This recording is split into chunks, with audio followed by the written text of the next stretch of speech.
Even మనకి 4500 CC బండి ఏ రేంజ్కి అయితే వస్తుందో అదే రేంజ్కి మన కార్ అయితే అవైలబిలిటీలోకి వచ్చేస్తుందండి. ఎస్యూవీ క్యారెక్టరిస్టిక్స్ కలిగినటువంటి కార్ అనమాట. సో ఇప్పుడైతే ఈ ఎస్ప్రెస్సో అనేది మనకి ఇంత బడ్జెట్ ప్రైస్లో వస్తుంది కదా, దీని లోపల ఏం ఫీచర్స్ ఉన్నాయి ఏం లేవని చెప్పేసి మీరు టెన్షన్ పడకండి. మనకి ఖచ్చితంగా 25 మైలేజ్ వచ్చినట్టుగా చాలా మంది ఒక ఫీడ్బ్యాక్ అవుతుంది. చాలా బాగుంది కదా దీని మీద కూర్చుంటే, బెంచ్ మీద కూర్చున్నట్టుగా అయితే కూర్చుని పోవచ్చండి. Hi friends, welcome to Neela's automobile. ఈ రోజు అయితే చాలా ఇంపార్టెంట్ టాపిక్ నుంచి మాట్లాడదాం. చాలా మంది యంగ్స్టర్స్కి అయినా లేదనేసంటే మిడ్ ఏజ్ వాళ్ళకైనా సరే లేదా ఓల్డ్ ఏజ్ పీపుల్కి అయినా సరే ఎంతో ఫేవరెట్ కార్గా మారుతి సుజుకి నుంచి నిలిచిపోయినటువంటి ఎస్యూవీ కార్ అనేది చెప్పుకోవచ్చు అనమాట. ఇది సో మైక్రో ఎస్యూవీ కార్ అని కూడా చెప్పుకోవచ్చు. ఎస్యూవీ క్యారెక్టరిస్టిక్స్ కలిగినటువంటి కార్ అనమాట. అది మరింకేదో కాదు, ఎస్ప్రెస్సో. ఈ ఎస్ప్రెస్సో అనేది మనకి టాప్ ఎండ్ కారు 5,50,000 నుంచి 5,60,000 అయితే దొరికిపోతుంది అనమాట. ఈవెన్ మనకి 4500 సీసీ బండి ఏ రేంజ్కి అయితే వస్తుందో అదే రేంజ్కి మన కార్ అయితే అవైలబిలిటీలోకి వచ్చేస్తుందండి. సో డీటెయిల్ ఇన్ఫర్మేషన్ అయితే మీకు ఈరోజు తెలియజేస్తాను. So Maruti Suzuki S Presso VXi plus variant గురించి కంప్లీట్ డీటెయిల్ ఇన్ఫర్మేషన్ మీకు తెలియజేయడానికి అయితే నేను విశాఖపట్నం సిరిపురంలో ఉన్నటువంటి వరుణ్ మారుతి సుజుకి అరేనా షోరూమ్కి అయితే వచ్చానండి. ఈ షోరూంలో ప్రతి వెహికల్ కూడా టెస్టెడ్ అవైలబిలిటీ ఉంది. అలాగే డిస్ప్లే కూడా మనకి వెహికల్స్ అయితే అవైలబుల్ ఉన్నాయి. సో మంచి ఆఫర్ అయితే ఇస్తున్నారు. ఎక్స్చేంజ్ బోనస్ అయితే నెక్స్ట్ లెవెల్ వస్తుందన్నమాట. మీ పాత కార్ తీసుకోనండి, కొత్త కార్ కొనుక్కొని వెళ్ళిపోండి. సో ఇప్పుడైతే ఈ ఎస్ప్రెస్సో అనేది మనకి ఇంత బడ్జెట్ ప్రైస్లో వస్తుంది కదా, దీని లోపల ఏం ఫీచర్స్ ఉన్నాయి ఏం లేవని చెప్పేసి మీరు టెన్షన్ పడకండి. సో సింపుల్గా దీని యొక్క ఇన్ఫర్మేషన్ అయితే చెప్తాను అనమాట. ఫస్ట్ దీని లోపల ఎన్ని వేరియంట్స్ ఉంటాయని చెప్పేసి. దీని లోపల అయితే మనకి 4 వేరియంట్స్ అయితే ఉంటాయన్నమాట. Standard, LXi, VXi plus. స్టాండర్డ్లో మనకి ఏసీ ఉండదు, పవర్ షేరింగ్ కూడా ఏవి ఉండవు, చాలా తక్కువ ప్రైస్కి వచ్చేస్తుంది అనమాట. సిఎన్జి తీసుకుంటే సెకండ్ వేరియంట్ ఏదైతే LXi వేరియంట్ ఉందో LXi VXiలో అయితే ఉంటుందన్నమాట. దీంట్లో మాన్యువల్ ఆటోమేటిక్ 2 ఆప్షన్స్ కూడా ఉన్నాయి. సో ఆటోమేటిక్ కావాలని అంటే మీరు LXi నుంచి అయితే ఉంటుంది అనమాట. స్టాండర్డ్ అయితే ఓన్లీ మాన్యువల్ మాత్రం అవైలబుల్ ఉంటుంది. సిఎన్జీలో కూడా మనకి మాన్యువల్ మాత్రం అవైలబుల్ ఉంటుంది. సో ఇదైతే మనకి VXi ప్లస్ వేరియంట్. ఈ కార్ కొనుక్కోవడానికి ప్రధానమైనటువంటి రీజన్స్ అయితే ఇప్పుడు చెప్తానండి. ఇది సో ఫస్ట్ ఏంటంటే దీని యొక్క విండ్షీల్డ్ అనమాట. So white windshield, road visibility అయితే చాలా బాగుంటుంది. సిట్టింగ్ పొజిషన్లో కూర్చున్న తర్వాత ఈ బానెట్ ఇదంతా కూడా మనకి నీట్గా అయితే కనిపిస్తూ ఉంటుంది అనమాట. రోడ్ క్లియరెన్స్ అయితే కొత్తగా డ్రైవింగ్ నేర్చుకునే వారికి ఈజీగా అండర్స్టాండింగ్ ఉండేటట్టు అయితే ఈ కార్ డిజైన్ చేయబడింది. అలాగే మనం ఎటువంటి టెరెన్స్లో సరే తిరగగలిగేటట్టయితే ఈ కార్ యొక్క క్యారెక్టరిస్టిక్స్ అయితే ఉంటాయి. సో విండ్షీల్డ్కి అయితే మనకి ఫిల్మ్ అయితే వేయబడి ఉందన్నమాట. అలాగే దానికి వైపర్ కూడా వచ్చింది.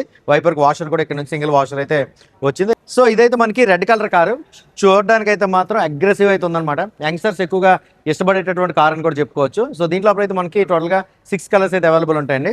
సో రెడ్తో పాటు ఆరెంజ్ కలర్ అయితే వస్తుంది. అలాగే వైట్, సిల్వర్, గ్రే కలర్ అయితే వస్తుంది. బ్లాక్ కలర్ వస్తుంది, బ్లూ కలర్ వస్తుంది. బ్లూ కలర్ కూడా స్క్రీన్ మీద కనబడుతుంది కదా, ఈ కలర్ అయితే వస్తుంది అనమాట. ఎక్కువ శాతం మంది ఎస్ప్రెస్సోలో ఏ కలర్ని ఇష్టపడుతున్నారని మీరైతే కామెంట్ చేయండి. నాకైతే అబ్వియస్లీ రెడ్ కలర్ అంటే ఇష్టం. కాకపోతే నేను రఫ్ అండ్ టఫ్ మెయింటెనెన్స్ కాబట్టి కలర్ ఫేడ్ అయిపోద్ది ఉద్దేశంతో వైట్ కలర్ కార్ అయితే కొనుక్కుంటానండి. సో దీంట్లో బ్లాక్ కలర్ కొనే వాళ్ళు అయితే తక్కువ శాతం మంది ఉంటారని నేను అనుకోండి. ఎందుకంటే చిన్న కార్ కదా, సందులోని గొంతుల్లో తిరిగేటప్పుడు గీతలు అయిపోతే మెయింటెనెన్స్ కాస్త ఎక్కువ ఉంటుందని చెప్పేసి ఆరెంజ్ కలరు, వైట్ కలర్ ఇవన్నీ ఎక్కువ మంది అయితే కొంటున్నారు. గ్రే కూడా కొంటున్నారు. దాని తర్వాత ఇక్కడ సుజుకి లోగో అయితే మనకి తెలిసిందేనే. దాని తర్వాత ఇక్కడ వెంటిలేషన్ ఏరియా అయితే ఇక్కడ లేదండి మనకి. ఇక్కడ ఫ్రంట్ వెంటిలేషన్ అయితే లేదు. ఈ క్రిందన అయితే మనకి వెంటిలేషన్ అయితే ఉందన్నమాట. సో కండెన్సర్కి అలాగే రేడియేటర్కి గాలి తగిలేలా వెంటిలేషన్ అయితే ఎక్కడి నుంచి ఉంది. సో ఫ్రంట్ అపీరియన్స్ అయితే మాత్రం అగ్రెసివ్ అయితే ఉంటుంది అనమాట. ఇది మనకి ఎక్కడి నుంచి కూడా మనకి వెంటిలేషన్ అయితే ఉంటుంది. మెయింటెనెన్స్ అయితే చాలా తక్కువ ఉంటుంది అనమాట. జస్ట్ సర్వీస్ చేయించుకుంటే చాలా టైం టు టైం. మీకు ఎటువంటి అలర్ కూడా పెట్టినటువంటి కార్గా చెప్పుకోవచ్చు. దాని తర్వాత లైట్స్ విషయానికి వచ్చి హాలోజన్ లైట్స్ అయితే వస్తాయి అనమాట. సో ఇక్కడ చిన్న పార్కింగ్ బల్బ్ వచ్చింది. హై బీమ్, లో బీమ్ ఇందులో ఇంటిగ్రేట్ అయిన బల్బ్ అయితే వచ్చిందనమాట. దాని తర్వాత ఇక్కడ మనకి ఇండికేటర్స్ అయితే ఇక్కడ ఇవ్వడం జరిగింది. ఇదంతా కూడా మనకి ఫ్రంట్ బాక్స్లో అయితే అరేంజ్ చేశారు. దాని తర్వాత ఇది ఎస్యూవీ క్యారెక్టరిస్టిక్స్ కలిగినటువంటి కార్గా దీన్ని ఎందుకు చెప్తున్నంటే ఈ స్కిట్ ప్యాట్ ఇదంతా కూడా మనకి మ్యాట్ బ్లాక్ అయితే ఇచ్చారనమాట. మనం రఫ్ అండ్ టఫ్ సర్ఫేస్లో తిరిగేటప్పుడు అయితే బాడీ కలర్ ఉందంటే గీతలు అయిపోద్దని ఉద్దేశంతో అక్కడైతే అది ఇచ్చారు. దాని తర్వాత ఇక్కడ వీల్స్ విషయానికి వచ్చేప్పటికి దీంట్లో టాప్ అండ్ కార్ అండి ఇది, నేను తీసుకుని వచ్చాను. అయినా కూడా మనకి అలా వీల్స్ రావు, కాస్ట్ ఐరన్ వీల్స్ అయితే వస్తాయి అనమాట. స్టీల్ వీల్స్ అయితే వస్తాయి. దీని లోపల మనకి 13 ఇంచెస్ 14 ఇంచెస్ 2 ఆప్షన్స్ అయితే ఉంటాయి. మనకి బేస్ వేరియంట్లో 13 ఇంచెస్ ఉంటుంది అనమాట. దీంట్లో మనకి 14 ఇంచ్ వీల్ అయితే వస్తుంది. 165 సెక్షన్ టైర్ అయితే ఉంటుంది. 165/70 14 ఇంచెస్ రేడియల్ ట్యూబ్లెస్ టైర్ అయితే దీంట్లో లోపల ఇవ్వడం జరిగింది అనమాట. అండ్ ఫ్రంట్ సైడ్ అయితే డిస్క్ బ్రేక్లు వస్తాయి, బ్యాక్ సైడ్ అయితే డ్రమ్ బ్రేక్లు వస్తాయి. ABS, EBD, electronic stability program అయితే దీంట్లో లోపల ఉందండి. అదే మనకి సిఎన్జిలో స్టార్టింగ్ వేరియంట్ ఏదైతే ఉందో దాంట్లో మనకి స్టెబిలైజర్ బార్ అయితే ఇవ్వడం జరిగిందనమాట. దాంట్లో ఎలక్ట్రానిక్ స్టెబిలిటీ ప్రోగ్రామ్ లేకపోతే ఉంటుంది. దీంట్లో అయితే మనకి ఎలక్ట్రానిక్ స్టెబిలిటీ కంట్రోల్ ప్రోగ్రామ్ అయితే ఉందన్నమాట. ఇది చాలా ఇంపార్టెంట్ ఫీచరు. మనం ఫాస్ట్గా వెళ్ళేటప్పుడు కటింగ్ కొట్టామంటే ఎలక్ట్రానిక్ స్టెబిలిటీ కంట్రోల్ లేకపోయింది అంటే బండి బ్యాలెన్స్ అవుట్ అయిపోద్ది. కాబట్టి మనకి ఎలక్ట్రానిక్ స్టెబిలిటీ కంట్రోల్ ప్రోగ్రామ్ అయితే దీంట్లో బాగా డిజైన్ చేశారు. దాని తర్వాత ఇక్కడ మనకి McPherson coil spring suspension అయితే సస్పెన్షన్ ఇవ్వడం జరిగిందనమాట. ఈ కిందంతా కూడా మనకి యాంటీ రస్ట్ కోటింగ్ అయితే వేయబడింది. ఎక్కడ కూడా మన రస్ట్ పట్టదు. ఇదంతా కూడా మనకి ఫైబర్ యూనిట్ తెలిసిందని. వీల్ క్యాప్స్ అయితే మనకి మారుతి సుజుకి ఒరిజినల్ X3s అయితే వేయడం జరిగిందనమాట. దాని తర్వాత ఈ కింద అయితే చూడండి సో డోర్ క్లాడింగ్ ఏదైతే ఉందో ఇదంతా కూడా మనకి మ్యాట్ బ్లాక్ అయితే రావడం జరిగింది. ఇక గ్రౌండ్ క్లియరెన్స్ విషయానికి వచ్చేప్పటికి దీని లోపల అయితే తోప్ గ్రౌండ్ క్లియరెన్స్ అయితే ఉంటుందండి. 180 mm గ్రౌండ్ క్లియరెన్స్ అయితే దీని లోపల వస్తుందన్నమాట. సో ఎలాంటి రోడ్ కండిషన్ ఉన్నా సరే ఈజీగా ఈ కార్తో తిరగలిగేటట్టు దీని గ్రౌండ్ క్లియరెన్స్ అయితే మనకు బాగా సపోర్ట్ చేస్తుంది. ఇక డోర్ హ్యాండిల్స్ తీసుకుంటే బాడీ కలర్లోనే ఇవ్వబడ్డాయి. దీనికి సెంటర్ లాకింగ్ అయితే ఉందన్నమాట. స్కీ అయితే ఈ విధంగా ఉంటుంది. లాక్ అన్లాక్ బటన్ మాత్రమే దీని లోపల అయితే ఉంటుంది అనమాట. మాన్యువల్గా కూడా లోపలికి అయితే వెళ్ళిపోవచ్చు. ఇక ఇండికేటర్స్ అయితే సైడ్ కూడా మనకి ఇవ్వడం జరిగింది అనమాట. ఓవర్ వీమ్స్ విషయానికి వచ్చేప్పటికి మనం మాన్యువల్గానే ఫోల్డ్ ఓపెన్ అయితే చేసుకోవాలన్నమాట. ఎలక్ట్రికల్ అడ్జస్ట్మెంట్ అయితే ఉంది కానీ ఎలక్ట్రికల్ ఫోల్డబుల్ అయితే లేదు, ఎలక్ట్రికల్ ఫోల్డబుల్ ఓపెన్ అయితే లేదు.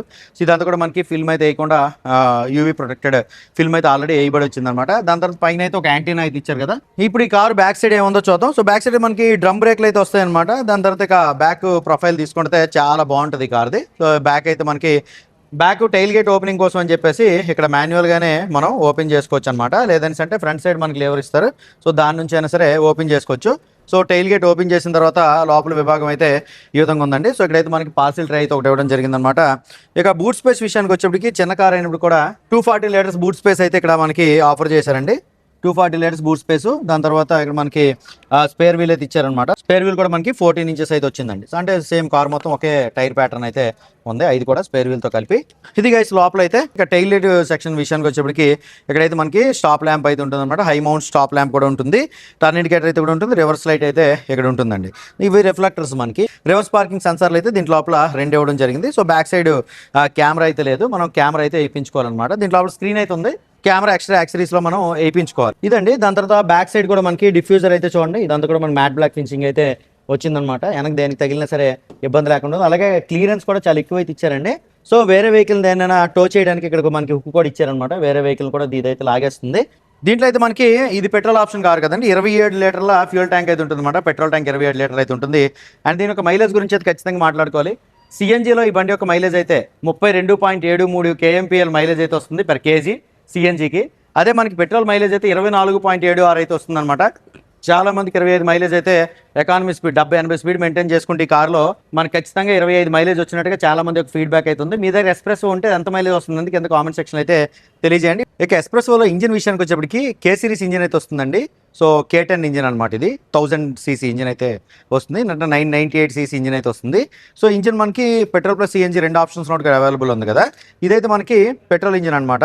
ఇది మనకి 68.5 PS పవర్ అలాగే 91 Nm టార్క్ అయితే జనరేట్ చేస్తుంది. అదే సిఎన్జిలో తీసుకుంటే 56 PS పవర్ 82 Nm టార్క్ అయితే జనరేట్ చేస్తుందండి. సో ఇందులో ఉన్నటువంటి ఈ ఇంజిన్ ఏదైతే ఉందో ఈ K10 ఇంజిన్, సో ఈ ఇంజిన్ సేమ్ ఆల్టోలో కూడా మనకి అవైలబుల్ ఉంటుంది. అలాగే వ్యాగనార్లో కూడా మనకి అవైలబుల్ ఉంటుంది. వ్యాగనార్లో మనకి 2 ఆప్షన్స్ అయితే ఉంటాయి అనమాట. 1 లీటర్ ఇంజిన్ ఆప్షన్ ఉంటుంది, 1.2 లీటర్ ఇంజిన్ ఆప్షన్ అయితే ఉంటుంది. మెయిన్గా ఎస్ప్రెసో వారంటీ అయితే నాకు చాలా బాగా నచ్చిందండి. 6 ఇయర్స్ లేదా 1,60,000 కిలోమీటర్స్ అయితే వారంటీ వర్తిస్తుంది అనమాట. ఇదివరకు అయితే మనకి 3 ఇయర్స్ లేదా 1 lakh కిలోమీటర్స్ అయితే ఉండేది. సో ప్రజెంట్ ఉన్నటువంటి ఆఫర్కి 3 ఇయర్స్ ఎక్స్టెండెడ్ వారంటీ అలాగే 60,000 కిలోమీటర్స్ వారంటీ అయితే పెంచారనమాట. ఇప్పుడైతే ఈ కార్ యొక్క డైమెన్షన్స్ అయితే చూద్దామండి. సో డైమెన్షన్స్ అయితే చాలా సింపుల్ అయితే ఉంటాయి అనమాట. ఈ కార్ యొక్క లెంగ్త్ విషయానికి వచ్చేప్పటికి 11.6 feet అయితే ఉంటుందండి. అంటే 11.5 అడుగుల లెంగ్త్ అయితే ఉంటుందన్నమాట. దాని తర్వాత హైట్ విషయానికి వచ్చేప్పటికి 5 feet 2 inches అయితే ఉంటుంది. అలాగే విడ్త్ విషయానికి వచ్చేప్పటికి 4 feet 9 inches విడ్త్ అయితే ఉంటుందన్నమాట. వీల్ బేస్ తీసుకుంటే 7 feet 8 inches అయితే ఉంటుంది. అంటే ఫ్రంట్ వీల్ యాక్సిల్ నుంచి బ్యాక్ వీల్ యాక్సిల్కి మధ్య ఉండే డిస్టెన్స్ అయితే 7 feet 8 inches ఉన్నప్పటికీ మనమైతే ఈజీగా లోపలికి యాక్సెస్ అవ్వచ్చు. బ్యాక్ సైడ్ కూర్చున్న వాళ్ళు కంఫర్ట్గానే ఉంటుంది. ఇది చాలా మంది దీన్ని క్యాప్స్ రూపంలో కూడా తిప్పుతూ ఉండడం మనం అయితే గమనించవచ్చు. సో క్యాప్స్తో తిప్పుతుంటే కంఫర్ట్ ఏ విధంగా ఉంటుందో మీరైతే ఊహించవచ్చండి. దాని తర్వాత ఇది మనం ఈజీగా కంపాటబుల్గా ఎక్కడైనా సరే తిరుక్కోవడానికి వీలుగా దీనికి విడ్త్ అయితే ఉంటుంది. అలాగే మరీ హైట్ ఉన్నటువంటి కార్ అయితే కాదనమాట. గ్రౌండ్ క్లియరెన్స్ 180 mm ఉంటుంది కాబట్టి ఎలాంటి టెరెన్స్ ఉన్నా సరే ఈజీగా ఈ బండితో అయితే తిరగచ్చు. ఇప్పుడైతే మనం ఒకసారి రేర్ ప్రొఫైల్ కంఫర్ట్ ఏ విధంగా ఉంది ఇదంతా చూసిన తర్వాత డ్రైవర్ సైడ్ అయితే వెళ్దాం. సో డోర్ ఓపెన్ చేసిన తర్వాత బ్యాక్ డోర్ అయితే ఈ విధంగా 90 degrees అయితే ఓపెన్ అయిందండి. చైల్డ్ సేఫ్టీ లాక్ కూడా దీనికి వచ్చిందనమాట. దాని తర్వాత ఇక్కడైతే మనకి హ్యాండిల్ అయితే ఇచ్చారు. ఇక్కడ మనకి ఇదంతా ఫైబర్ యూనిట్ అయితే వచ్చిందనమాట. లెదర్ ర్యాపింగ్ గట్ట ఏం రాలేదు. ఈ బ్యాక్ సైడ్ స్పీకర్లు గట్ట మనకి ఏం లేవు. సో స్పీకర్లు అయితే మనకి 2 స్పీకర్లు అయితే వస్తాయండి. ఫ్రంట్ డోర్లో ఉంటాయి. సో మాన్యువల్గానే బ్యాక్ సైడ్ గ్లాసులు అయితే దించుకోవచ్చు. సో ఫ్రంట్ 2 గ్లాసులకి అయితే మనకి పవర్ విండో కంట్రోల్ అయితే ఉంది, కానీ బ్యాక్ సైడ్ అయితే మాన్యువల్ విండో కంట్రోల్ అయితే ఉంది. ఇప్పుడు మనం లోపలికి యాక్సెస్ అవుతాం. సో లోపలికి యాక్సెస్ అవ్వాలంటే ఇది 90 degrees ఓపెన్ అయింది కాబట్టి మీ ఇంట్లో ఎల్డర్స్ ఎవరైనా సరే ఉన్నా, ఎవరైనా సరే ఫిజికల్లీ ఛాలెంజ్డ్ పర్సన్స్ ఉన్నా సరే ఈజీగా దీనిలోనికి అయితే యాక్సెస్ అయిపోవచ్చు. దాని తర్వాత మెయిన్గా ఈ హైట్ కూడా చూసారు కదా, నేను 5'9" హైట్ ఉంటాను. నా తల మీద కూడా ఇదైతే మనకి హైట్ ఇంకా ఉంది. దాని తర్వాత కూర్చున్న తర్వాత ఇక్కడ అండర్ థై సపోర్ట్ అయితే కాస్త తక్కువ ఉంది కానీ పర్లేదు, సరిపోతుంది ఈ బడ్జెట్లో వచ్చినటువంటి కార్కి. లెగ్ రూమ్ కానీ నీ రూమ్ కానీ డీసెంట్ ఎనఫ్ అయితే ఉందన్నమాట. దాని తర్వాత ఇది యాక్సెస్ అవ్వడానికి అయితే చాలా ఈజీగా ఉంది. ఇక్కడ గ్రాబ్ హ్యాండిల్ అయితే ఒకటి ఇవ్వడం జరిగింది. సో రేర్ ఏసీ వెంట్స్ గట్టి మనం ఎక్స్పెక్ట్ చేయాల్సిన అవసరం అయితే లేదు. రేర్ ఛార్జింగ్ సాకెట్స్ కూడా మనకైతే ఉండవు అనమాట. మధ్యలో అయితే చిన్న హంప్ వచ్చిందండి, ఈజీగా దాటుకొని అయితే వెళ్ళిపోవచ్చు. సో బ్యాక్ సైడ్ అయితే మనకి హెడ్ రెస్ట్లు, ఫిక్స్డ్ హెడ్ రెస్ట్లు అయితే వస్తాయన్నమాట, అడ్జస్టబుల్ అయితే ఉండవు. ఇదైతే మనకి బెంచ్ సీటు, డైరెక్ట్ ఈ సీట్ మొత్తం కూడా మనం అయితే ముందుకు ఫోల్డ్ చేసేవచ్చు బూట్ స్పేస్ పెంచుకోవడం కోసం అని చెప్పేసి. బ్యాక్ సైడ్ కూడా మనకి సీట్ బెల్ట్లు అయితే ఇవ్వడం జరిగిందనమాట. సో బ్యాక్ సైడ్ అయితే ఇద్దరు కంఫర్ట్గా కూర్చోవచ్చు అనమాట. నాలాంటి పర్సనాలిటీలు సన్నంగా ఉండేవారైతే ముగ్గురు ఈజీగా కూర్చుని పోవచ్చు. ఇది 5 సీటర్ అది. ఇప్పుడైతే మనం ఒకసారి డ్రైవర్ సైడ్కి అయితే వెళ్దాం, కంఫర్ట్ ఏ విధంగా ఉందో చూపిస్తాను. డ్రైవర్ సైడ్ డోర్ ఓపెన్ చేసినా సరే మనకి 90 డిగ్రీస్ అయితే ఓపెన్ అయిపోయిందండి. ఓకే, ఇక్కడైతే మనకి ఆర్మ్ రెస్ట్ అయితే ఉందన్నమాట. సో ఆర్మ్ రెస్ట్ అంటే ఇక్కడ మనకి లెదర్ ర్యాపింగ్ అయితే లేదని మనం చేయించుకోవచ్చు. దాని తర్వాత ఇక్కడ మనకి ఎక్కడ కూడా పవర్ విండో కంట్రోల్స్ అయితే కనిపించట్లేదు, సెంటర్లో అయితే ఉంటాయన్నమాట. సో గ్లాసెస్ ఓఆర్వీఎంస్ అడ్జస్ట్మెంట్ కూడా మనకి ఎక్కడి నుంచి అయితే ఉంటుంది. సో డోర్ అయితే మనకి ఇలా ఖాళీగా అయితే ఉందన్నమాట. ఇక్కడ స్పీకర్ అయితే ఇచ్చారు, వాటర్ బాటిల్ హోల్డర్ అయితే ఇచ్చారు, మ్యాగజైన్ హోల్డర్ అయితే ఇచ్చారు. ఇలా పట్టుకోవడానికి హ్యాండిల్ గ్రిప్ కూడా బాగుంది. ఇదైతే మనకి డ్యూయల్ టోన్లో అయితే బాగుంది. రెడ్ కలర్ డోర్ కలర్ కనిపిస్తుంది, ఇక్కడ బ్లాక్ కలర్లోన బాగుంది, చాలా డీసెంట్ అయితే ఉంది. ఇప్పుడు లోపలికి అయితే యాక్సెస్ అవుతాం, చాలా సింపుల్గా ఉంటుంది, చాలా బాగుంది కదా. దీని మీద కూర్చుంటే బెంచ్ మీద కూర్చున్నట్టుగా కూర్చుని పోవచ్చు అండి. సో దీనికైతే మనకి హైట్ అడ్జస్ట్మెంట్ ఉంటుంది, రిక్లైన్మెంట్ ఆప్షన్ అయితే ఉంటుంది. అలాగే ఫ్రంట్ అండ్ బ్యాక్ అయితే మూవ్ చేసుకోవచ్చు అనమాట. నేనైతే ఫ్రంట్ ఇక్కడ వరకు మాత్రం ఉంచుతాను అనమాట. ఇదైతే ఆటోమేటిక్ వేరియంట్. ఇక్కడ మనకి బ్రేక్ ప్యాడ్లు, టోటల్ ప్యాడ్లు రెండే కనిపిస్తున్నాయి కదా, అది ఆటో క్లచ్ ఉంటుంది అనమాట దీనికి. సో ఇక్కడ నుంచి అయితే మనం ఫ్యూయల్ లిడ్ అయితే ఓపెన్ చేసుకోవచ్చు, అలాగే బ్యాక్ బూట్ కూడా ఇక్కడ నుంచి అయితే ఓపెన్ చేసుకోవచ్చు. ఇక్కడైతే మనకి ఫ్రంట్ హుడ్ అయితే ఓపెన్ చేసుకోవచ్చు అనమాట. ఇక్కడ చూస్తున్నారు కదా, ఇది హెడ్లైట్ లెవెలర్ అనమాట. హెడ్లైట్ ఏ పొజిషన్లో మనకి హైట్లో కావాలో తక్కువలో కావాలని. దాని తర్వాత ఇక్కడైతే చూడండి, సో ఇది traction control on and off చేసుకోవడానికి button, auto stop start system అయితే దీంట్లో లోపల ఉంది. అలాగే ఓఆర్వీఎంస్ అడ్జస్ట్మెంట్ కోసం అని చెప్పేసి ఇక్కడ బటన్ అయితే ఉందన్నమాట. Right side ORVM, left side ORVM. AC వెంట అయితే చూసారు కదా, టర్బైన్ టైప్ అయితే మనకి ఏసీ వెంట అయితే ఇవ్వడం జరిగింది. సో ఇదైతే మనకి పవర్ స్టీరింగ్ అయితే వస్తుందన్నమాట. ఇంజిన్ అయితే రిఫైన్డ్ ఉంది, స్టీరింగ్ కూడా చాలా బాగుంటుంది అనమాట దీన్ని. సో స్టీరింగ్ అయితే మనకి స్టీరింగ్ అడ్జస్ట్మెంట్లు గట్టే ఉండవండి, హైట్ అడ్జస్ట్మెంట్ కానీ టెలిస్కోపిక్ కానీ టిల్ట్ ఆప్షన్ కానీ స్టీరింగ్లో అయితే ఏముండదు. స్టీరింగ్ వాళ్ళు అయితే మనకి 4 స్పోక్ స్టీరింగ్ డిజైన్ అయితే వచ్చిందనమాట. అంటే ఇక్కడ చూసారు కదా, ఈ గ్యాప్ కూడా భలే ఉంది ఇది. సో స్టీరింగ్ కూడా మనకి కంఫర్టబుల్ అయితే ఉంది. ఇక్కడ గ్రిప్ కూడా మనకి బాగుంది. దాని తర్వాత స్టీరింగ్ మౌంటెడ్ కంట్రోల్స్ అయితే ఇచ్చారనమాట. ఎఫ్ఎంఏ మోడ్లు చేంజ్ చేసుకోవడానికి, కాల్స్ రిసీవ్ చేసుకోవడానికి మనకి ఇక్కడ స్టీరింగ్ మీద మౌంటెడ్ కంట్రోల్స్ అయితే ఇచ్చారు. సో దీంట్లో లోపల యాజ్ ఆఫ్ నో 6 ఎయిర్ బ్యాగ్స్కి అయితే అప్గ్రేషన్ లేదు.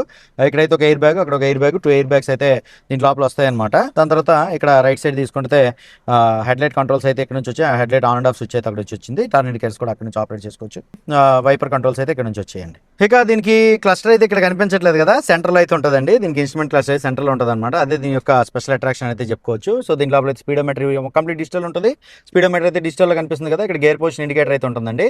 సో ఇది మనకి ఆటోమేటిక్ అన్నారు కదా, గేర్ పొజిషన్ ఇండికేటర్ అంటే ఇది ఆటోమేటిక్ మాన్యువల్ ఏఎంటీ అనమాట, ఆటోమేటిక్ మాన్యువల్ ట్రాన్స్మిషన్ అనమాట. సో ఇదైతే రివర్స్ మోడ్లో ఉన్నాం ప్రెజెంట్. సో ఇప్పుడైతే న్యూట్రల్, దాని తర్వాత డ్రైవ్ మోడ్లోనికి అయితే వెళ్తాం అనమాట. అదే మాన్యువల్ కావాలంటే మనం ఈ గేర్ నాబ్ని కంప్లీట్ లెఫ్ట్కి అనేసి ఇలాగైతే ఇక్కడ నుంచి చేంజ్ చేసుకోవచ్చు అనమాట. ఇక్కడ గేర్లు చేంజ్ అవుతున్నాయి చూడండి. సో అలాగనమాట. సో 5 స్పీడ్ మాన్యువల్ అయితే దీంట్లో లోపల ఉంటుందండి. ఆ సీవీటీ అయితే మనకు అది అవసరం ఉండదు. సీవీటీ అయితే అది ఆటోమేటిక్గా తీసుకుంటుంది మనకి టార్క్ కన్వర్షన్. దీంట్లో అయితే 7 inches touch screen infotainment system వచ్చిందండి. యాపిల్ కార్ప్లే, ఆండ్రాయిడ్ ఆటో అనేది మనకి వైర్డ్ అయితే కనెక్షన్ అనమాట. ఇది వైర్లెస్ కాదు. రివర్స్ కెమెరా మీరు చేసుకుంటే రివర్స్ కెమెరా అయితే ఇక్కడ మీకు కనిపిస్తుంది స్క్రీన్ మీద. అడ్జర్ స్విచ్ అయితే ఇక్కడ వచ్చింది. సో పవర్ విండో కంట్రోల్స్ అయితే ఇక్కడ నుంచి ఉన్నాయన్నమాట. ఆటో అప్ అండ్ డౌన్ ఏమి ఉండదు, మనం ఇది అప్ అండ్ డౌన్ చేసుకోవచ్చు ఇక్కడ నుంచి. దాని తర్వాత ఏసీ కంట్రోల్స్ అండి. ఏసీ ఫ్యాన్ స్పీడ్ పెంచుకోవడానికి, తగ్గించుకోవడానికి, అలాగే ఏసీ కూల్ హాట్. దాని తర్వాత ఏసీ మోడ్ పెట్టుకోవడానికి అనమాట. రీసర్క్యులేషన్ మోడ్, బయట గాలి లోపల రావడానికి ఇక్కడ ఇది. దాని తర్వాత 12 వోల్ట్ సాకెట్ అయితే ఇక్కడ ఇచ్చారనమాట. సిగరెట్ లైటర్ చార్జర్ సాకెట్ అయితే ఇచ్చారు. సో దీంట్లో మనం వ్యాక్యూమ్ క్లీనర్ కనెక్ట్ చేసుకోవచ్చు. ఆక్స్ ఇక్కడ నుంచి అయితే మనం కనెక్షన్ చేసుకోవాలన్నమాట. Wide Apple CarPlay, Android auto ఇక్కడ నుంచి. దానికి చిన్న డివైస్లు వచ్చినాయి, మీరు యాక్టివేట్ చేసుకున్నారంటే కొంచెం స్టాండర్డ్ కావాలనుకుంటే ఒక 4000 అవుద్ది, లేదంటే అంటే ఒక 500-600లో మీకు బ్లూటూత్ డివైస్ అయితే వచ్చింది, అది కనెక్ట్ చేసుకోవచ్చు. దాని తర్వాత ఇక్కడైతే చిన్న స్పేస్ అయితే ఇచ్చారు, కప్ హోల్డర్స్ అయితే ఇచ్చారు. ఇది మనకి గేర్ లెవెల్ తెలిసిందని. సో మాన్యువల్ కానీ పార్కింగ్ బ్రేక్ అయితే వస్తుంది. ఇక్కడైతే మనకి గ్లో బాక్స్ అయితే చూడండి, కోల్డ్ గ్లో బాక్స్ గట్టే ఉండదండి. సో ఫ్రంట్ సెంటర్లో ఏసీ వెంట్స్ అయితే ఇచ్చారు, చాలా బాగుంది. ఇక్కడ మనకి ఆటో డిమ్మింగ్ ఫీచర్ గట్టే ఉండదండి ఐఆర్వీఎంకి. దాని తర్వాత ఇక్కడ లైట్ అయితే మనకి ఇవ్వడం జరిగిందనమాట. సో మాన్యువల్గా మనం ఇలా కావాలనుకుంటే డిమ్ చేసుకోవచ్చు అది. దాని తర్వాత ఇక్కడ లైట్ అయితే మనకి ఇవ్వడం జరిగిందండి. దాని తర్వాత ఇక్కడ మనకి వ్యాంటీ మిర్రర్ గట్ట ఏం లేదు. సన్ స్లైడర్స్ అయితే డ్రైవర్కి కోడ్, ప్యాసింజర్కి అయితే ఇచ్చారు. దాని తర్వాత ఇక్కడ మన గ్రాబ్ హ్యాండిల్ అయితే పాసెంజర్కి ఇవ్వడం జరిగిందనమాట. సో ఇది మనకి ఎలా ఉపయోగపడుతుంది అనేసి అంటే ఇక్కడ మనకి పాసెంజర్ పడుకున్నారనుకుంటే అది పట్టుకొని పైకి లాగడానికి అయితే బాగా సపోర్ట్ చేస్తుంది అనమాట. అది సీట్లు అయితే మనకి ఫ్యాబ్రిక్ సీట్లు అయితే వచ్చాయండి. సో మనం లెదర్ సీట్స్ అయితే వేయించుకోవచ్చు అనమాట. బాగుంది, సీట్ కంఫర్ట్ కూడా బాగానే ఇచ్చారు. ఇది ఫ్రెండ్స్ లోపలగా సింపుల్గా హడావుడి లేకుండా కార్కి ఏమేమి ఉండాలో అవి మాత్రమే ఇస్తూ చక్కగా యూటిలిటీ ఉండేటట్టు మంచి బడ్జెట్లో వచ్చినటువంటి కార్ అనమాట. అట్ లాస్ట్ మీరు వెయిట్ చేసేది అయితే దీని యొక్క ప్రైస్ గురించి కదా. సో ఈ కార్ అయితే మనకి 5,88,000 రూపాయలు ఆన్ రోడ్ అయితే ఉంటుంది. VXI ప్లస్ టాప్ ఎండ్ అనమాట. ఇది మనకు ఆఫర్స్ అన్ని కలుపుకొని 5,50,000 5,60,000 మధ్యలో అయితే వచ్చేస్తుంది అనమాట. 5,60,000లో మంచి కారు, మంచి ఫీచర్స్ ఉన్నటువంటి కారుని మీ సొంతం చేసుకుంటారు అనుకుంటున్నాను. సో మరిన్ని డీటెయిల్స్ కోసం ఎక్స్చేంజ్ బోనస్లో ఉన్నటువంటి ఆఫర్స్ కోసం తెలుసుకోవాలంటే మన విశాఖపట్నం సిరిపురంలో ఉన్నటువంటి వరుణ్ మారుతి సుజుకి హర్యానా షోరూమ్ అయితే కాంటాక్ట్ అవ్వండి. షోరూమ్ కాంటాక్ట్ డీటెయిల్స్ అయితే నేను స్క్రీన్ మీద ఇస్తాను. ఈ వీడియో నచ్చిందంటే లైక్ చేయండి గైస్. అందరూ నమస్కారం, థ్యాంక్ యూ.